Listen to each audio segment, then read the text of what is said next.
Apart from regular contents, you can also upload out files inside of Mural. So to do that, on the left side, you can go around and click on files, and over here you can see that you have an option to insert out files from different cloud storages right here or from your computer.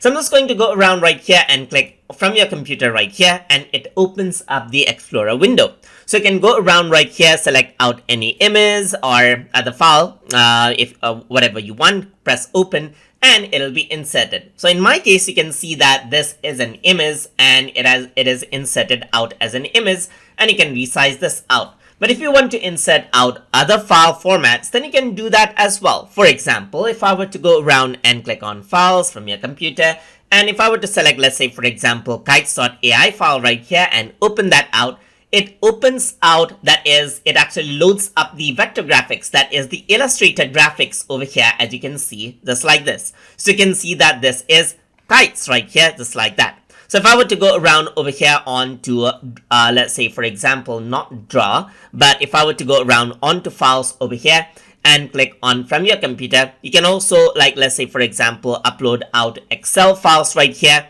and it is loading up right here, as you can see.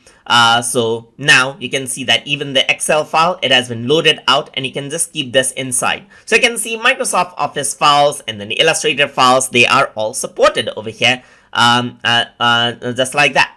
So you can also go around right here. So let me just bring in this audio file right here. You can see that it does actually get inserted right here, but it does not get converted into anything else, as you can see. But you have an option to open, which allows other users to actually download the file out. So this really makes it, let's say, for example, interactive. So you want to share out some files, a particular file which is not supported directly in Mural, then they can also download out the file directly like this. So if they click on open, it'll be downloaded out onto their computer. So that is how you can work around with files inside of Mural. So hope you guys learned something as always. And as always, please like, comment, share, and subscribe.